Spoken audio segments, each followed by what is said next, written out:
Hello guys, welcome to i-tutor Academy. In today's session, we will start with the unit 13, subsection 6 of MMPC-002, the discovery of grievances. The grievances can be uncovered in a number of ways. Gossip and grapevine offer vital clues about employee grievances. Right boxes, open door policies, periodic interviews, exit survey could also be undertaken to uncover the mystery surrounding grievances. These methods are discussed below.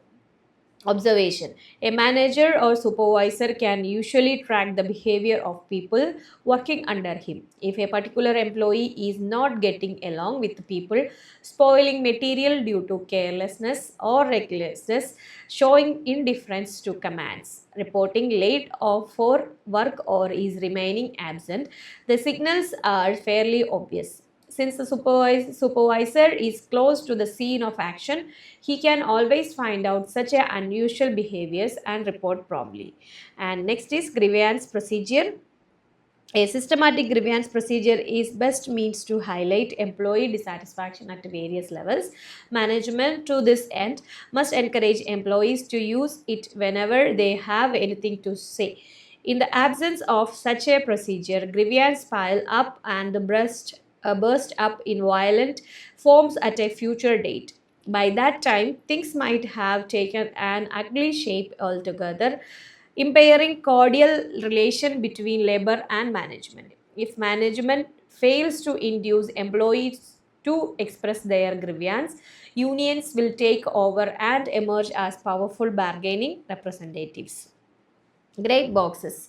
A great box may be kept at a prominent location in the factory for lodging in anonymous complaints pertaining to any aspect relating to work. Since the complaint need not reveal his identity, he can express his feeling of injustice or discontent frankly and without any fear of victimization. Open door policy. This is a kind of walk in meeting with the manager when the employee can express his feeling openly about any work related grievances. The manager can cross check the details of the complaint through various means at his disposal. Exit interview. Employees usually leave their current job due to dissatisfaction or better prospect outside. If the manager tries sincerely through an exit interview, he might be able to find out the real reason why X is leaving the organization. To elicit valuable information, the manager must encourage the employee to give a correct picture so as to rectify the mistakes promptly. If the employee is not providing fearless answer, he may give a questionnaire to fill up and post the same after getting all his dues cleared from the organization where he is currently employed. Opinion survey.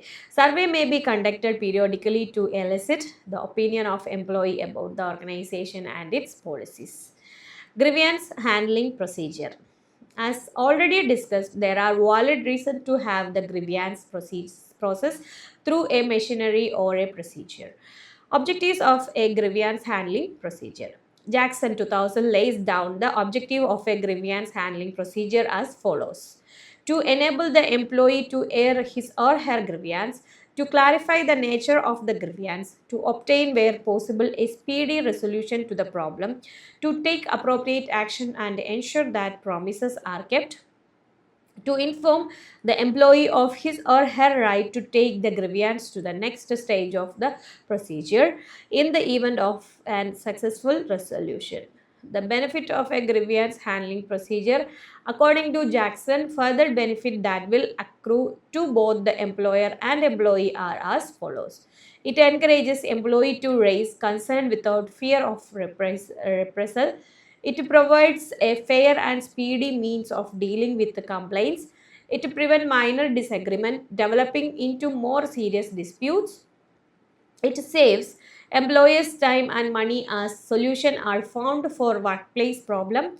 It helps to build an organizational climate based on openness and trust. And the next is processing of grievances. The details of grievance procedure or machinery may vary from organization to organization. Here, a four-phase model. So here is one chart, grievance procedure, and here is top management, middle management and supervisor are there. Their union president, general secretary, union office bearers, that is cancellation and arbitrary audition is there, aggrieved employee is there. So one chart is there, you just go through that. The first and the last stages have universal relevance irrespective of the differences in the procedure at the intermediate stage. And the four stages of machinery are briefly discussed here. The level at which grievance occurs, the best opportunity to redress a grievance is to resolve it at the level at which it occurs. A worker's grievance should be resolved by his immediate boss, the first line supervisor. The higher the document rises through the hierarchy, the more difficult it is to resolve. And in a union is concerned, the first stage of the procedure usually resolve the three people: the aggrieved employee, his immediate boss, and the union representative in the shop or department.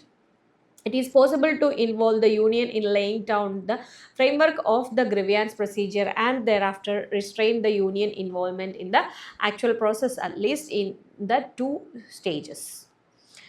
And supervisory role need to be strengthened with appropriate training in problem solving skills, grievance handling and counseling, to that he can do much in reducing the number of grievances that get passed to higher stage in the machinery.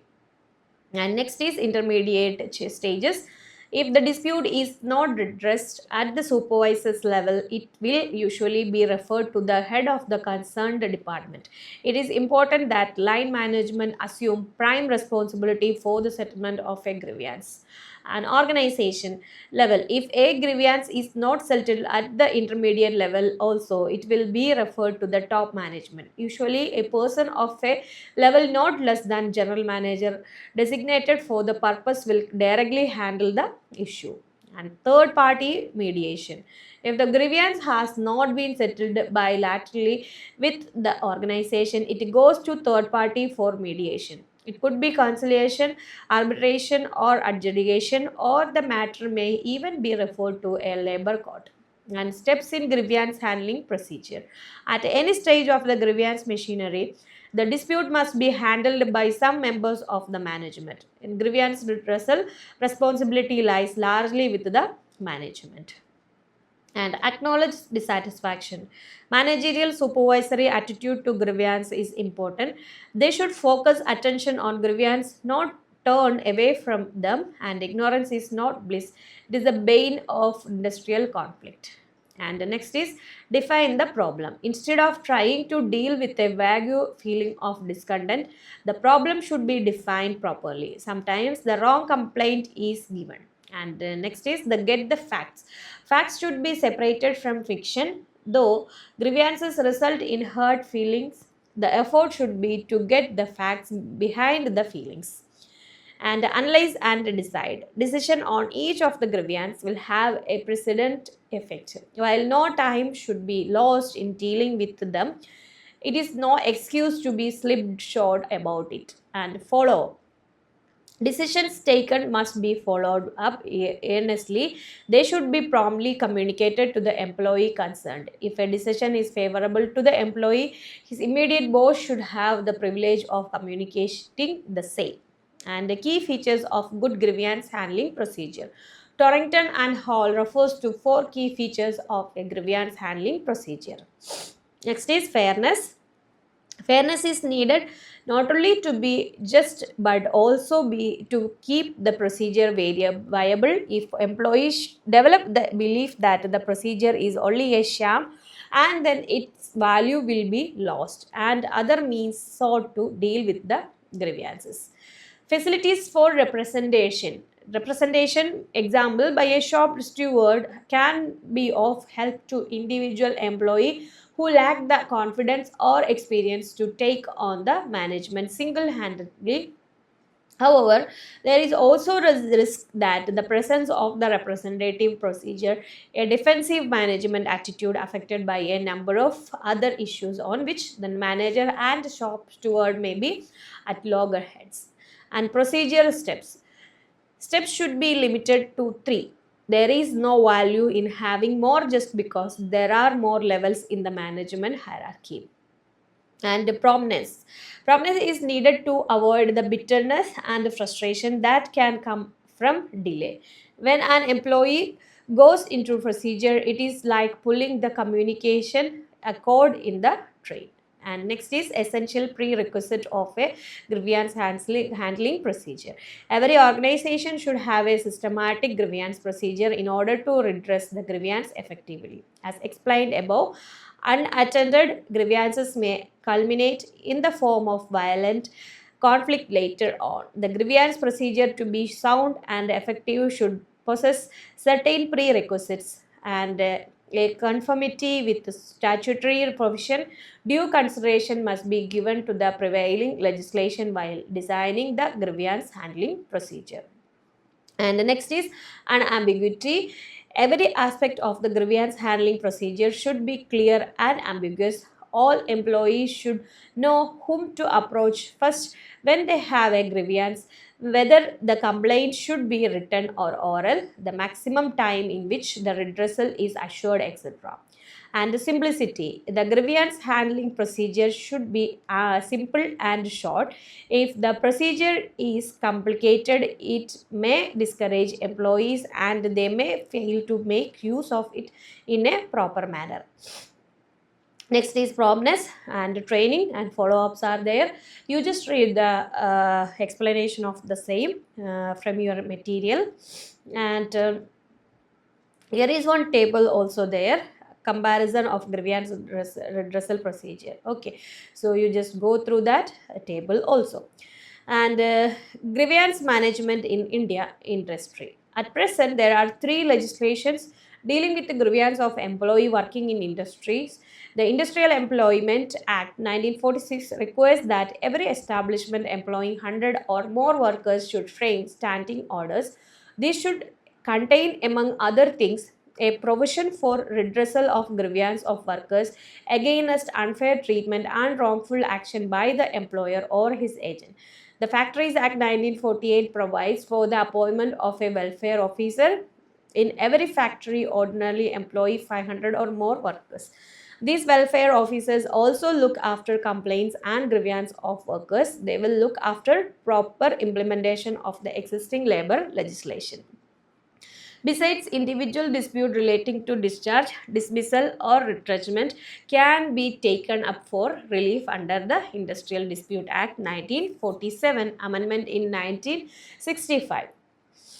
And proactive grievance redressal. The traditional grievance redressal system is mechanical, reactive and formal, but grievance are human problem with a lot of emotions and sentiments attached with them. It requires informal, proactive and human touch. It must give the impression that management cares their employees and attach value to them. And discipline management is there. Employee discipline is a backbone of industrial relation. In fact, the function of management is to keep an enterprise going on smoothly, efficiently and profitably. To do this, you need a workforce that has to accept certain reasonable standard of behavior at the workplace. Effective employee performance depends on the willingness on the part of your subordinate to carry out the orders of their superior, to abide by the rule and norms of your organization. And the next is concept and meaning of discipline. Discipline is the regulation and modulation of human activities to produce a controlled performance. The real purpose of discipline is quite simple. It is to encourage employees to conform to established standard of job performance and to behave sensibly and safely at work. Discipline is essential to all organized group action. And next is definition of discipline. Webster's dictionary gives 3 basic meanings to the word discipline. The first being that of training that corrects, molds, strengthens or perfects. The second meaning is control gained by enforcing obedience, and the third is punishment. And here is some example. And discipline is a procedure that corrects or punish a subordinate because rules of procedure has been violated. This is Dissler on 2001. And rules and bias also words are here. Discipline should be viewed as a condition within an organization whereby employees know what is expected of them in terms of the organization, rules, standards, and policies, and what the consequences are of infraction.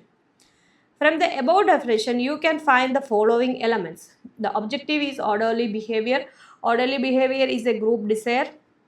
Orderly behavior assists the attainment of organizational goals. When members behave appropriately as rules, there is no need for disciplinary action. This is self-discipline. And when some members violate the rules and regulation, punitive action are needed to correct them.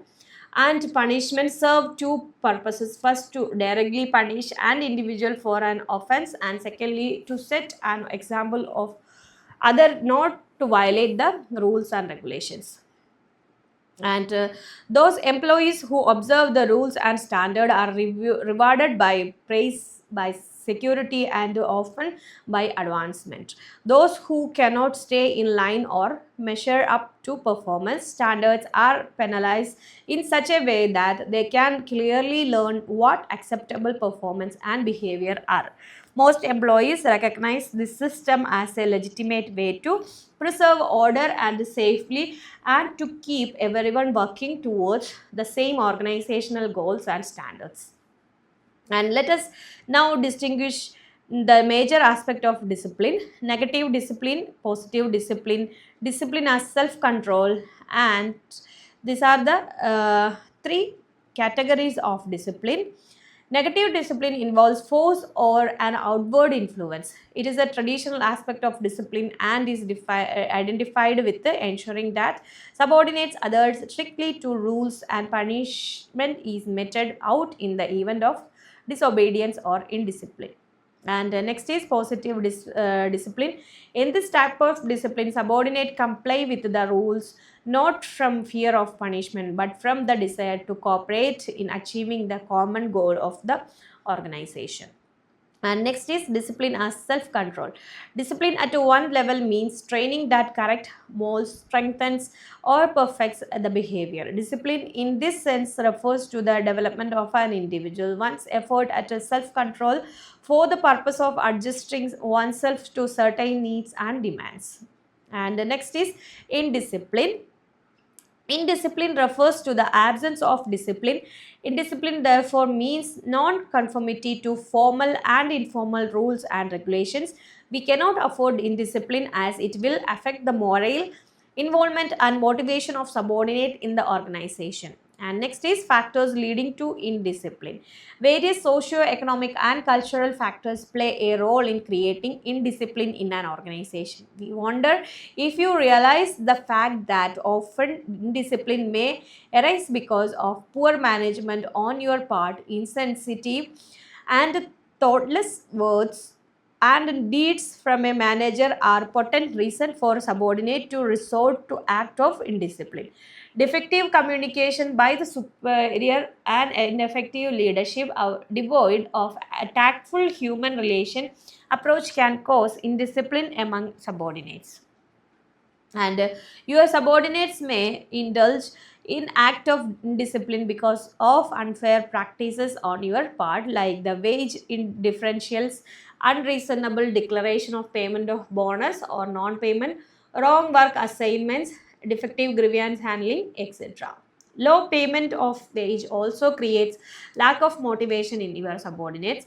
After all, each individual needs response, security, recognition, and new experience.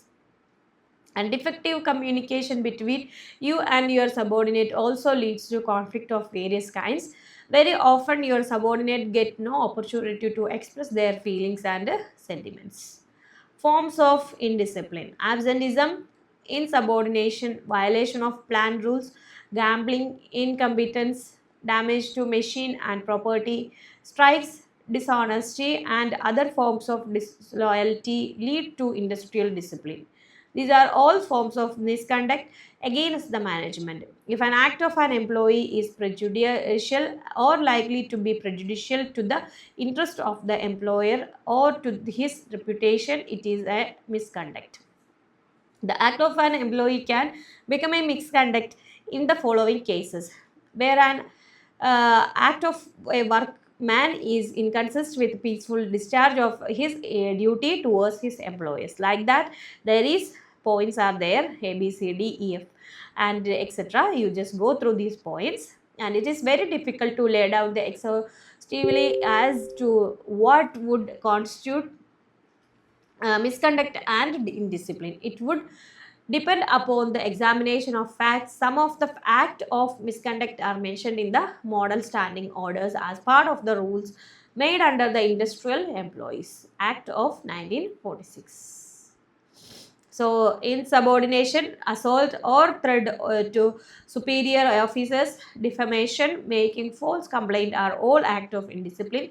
Non-performance of working during working office hours and tampering with official records and misappropriation of accounts are act of indiscipline which are considered to be serious gravity. So this is about today's section, and in unit 7 next subsections we will discuss on next video onwards. If you have any doubt, you can contact our contact number also, or you can just comment it on our comment box also. If you just go through all the videos, and one more chapter for our MMPC-002. After that we will wind up and start the next syllabus. So this is about today's session. Thank you so much.